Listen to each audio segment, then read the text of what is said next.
Hi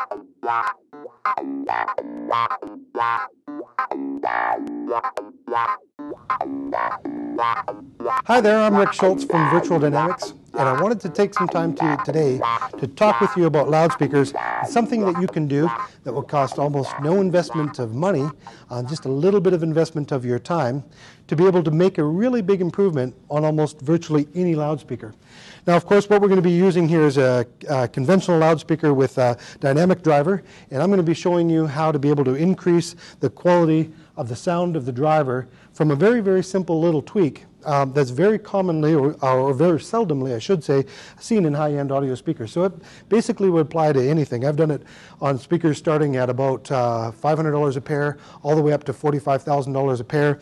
No problem at all. It always has a really tremendous impact. In fact, sometimes I just can't believe that something that's so simple can make such an incredible impact, give you nicer, cleaner, easier listening music. Less fatigue on your ears, faster response, better timbres. What this little tweak does for you for basically just maybe a half an hour of your time is absolutely fantastic.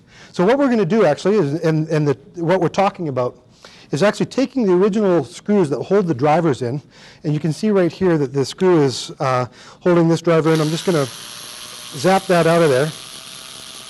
And these screws are almost always steel. It's very uncommon to see anything used besides steel in these screws, although they can come with different types of platings and that sort of stuff on. In fact, this one's a plated steel screw.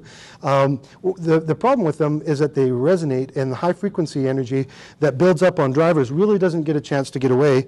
And even on low frequency drivers, as you change out these screws on the drivers, you're going to find that they move much faster. And you can take something like a subwoofer, do this little trick with the screws, and I've heard improvements that I thought maybe doubled the sound quality of a loudspeaker. So everybody that's done this in the past that I've talked to has been just blown away by how good this works.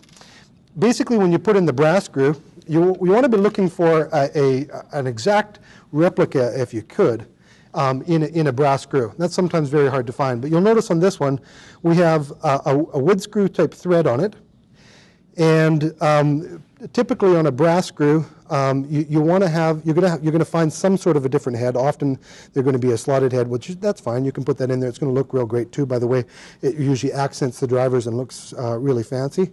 If you get an opportunity to look at the bottom of this, you can see that it's flush on the bottom. And what that flushness does is, because it's flush on the bottom, it's going to grab more of the driver area itself and pull that in. So when I look for a screw, I usually find something that you don't want it too big to fit in. Like this screw head won't actually fit in there, so it's not going to fit appropriately, but something a little bit smaller like that, so it fits in and grabs lots of the driver as it's doing it. So you want even a wider head here than the original one, if you can find that. And then you want to go with the original thread. Now, if you're like me, usually I just like to get straight to the chase. And if you go to the hardware store, pretty much any hardware store is going to carry a screw just like this. And it won't catch nearly as much of the driver itself because it's got a different slope on the head here. And this screw really wouldn't be perfectly ideal, but it will work, and it'll work fantastically. So if you're like me and you just want to get going with it, you can go ahead and find something like that to put in there. Now again, you want to have approximately the same size screw as the one that came out of there. And so if you see here, these are approximately the same size. And you know, the brass screw is maybe just a little thicker looking, but it's also shorter. I know the MDF is going to break down a little bit as I start to put screws in and out of this, so I believe that's happened a little bit. I'm comfortable with going with just a slightly smaller or slightly bigger screw in here. And the other thing is that you want to make sure that they're brass, not just brass colored. A lot of the screws that you can buy at the hardware store, if it says brass on them, then it likely is, but sometimes they look brass, but they're actually not. Another tool that I think every audiophile has to have is this little guy here called the Wheeler Fat Wrench. And I use this actually for high-end gunsmithing. I'm also into target shooting.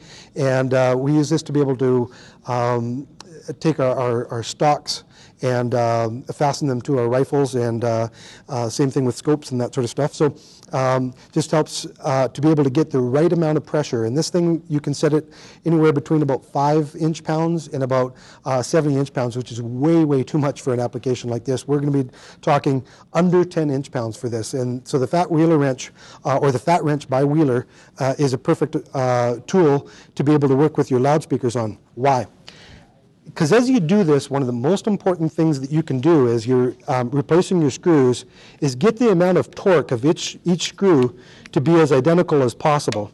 So as I turn this screw in, you see that I only turn to a certain degree until my fat wrench stops for me. That's because I've been set right now at about 8 inch-pounds. I don't want to go too strong with this. I basically just want to get my screw set in.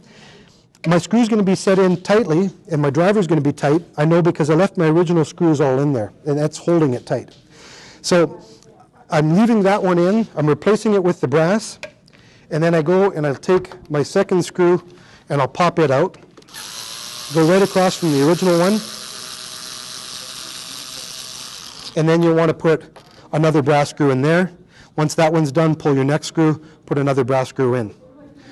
So when you get to putting all of your screws in, take each one of them and make sure that the torque is set to the same, that one of them is not tighter than the other. If one of them is a little tighter than the other, you're going to find that it'll actually affect your sound. It can pull your soundstage off to the left or to the right. This is also really important when matching your left and right speaker. If you got it set at about 9 inch-pounds on one, you want it set for the other for 9 inch-pounds on the other. You really kind of have to feel the brass thread as you're screwing this in. You can increase the amount of torque. As you do, you're going to get a cleaner and clearer sound, and it's pretty dramatic. In fact, you can also use this to be able to match the tone or the sound of each one of these drivers to the next one. Pretty amazing little thing to do, and for speaker designers, if you've never done something like this before, you'll find that a tool like this to be able to help you in working with your speakers, in being able to work with something like this. You can take something where you've got a tweeter that's just a little bit bright or a little bit prominent or a little bit forward and doesn't seem to be integrating perfectly with the mid-range. In 98% of the cases, all you have to do is tighten up the brass screws on that particular driver, just a tad. You know, add maybe 1 inch-pound at a time to each one of the brass screws. And of course, doing that on both speakers back and forth. So as I was to increase the total amount of torque on the screw that goes into the tweeter unit itself, that's going to calm the tweeter unit down, make it faster and a little bit less fatiguing. You don't want to over-tighten because eventually you'll break your brass screw. You're not going to be responsible for that one. You're going to have fun getting it out. So this is a tweak you just simply have to try. Everybody that I know that's tried it so far would just simply never go back to the original way of listening to their loudspeaker with the steel screws. Really, you're just going to find that the only thing they're good for, put them in a plastic bag, because if somebody that doesn't know about this, they're probably going to want the original screws in there. You can throw them back in afterwards, and but you will probably never use the original steel screws in a speaker again. So enjoy that. If you have any questions, feel free to contact us, www.virtualdynamics.ca, and I'm Rick Schultz. Thanks.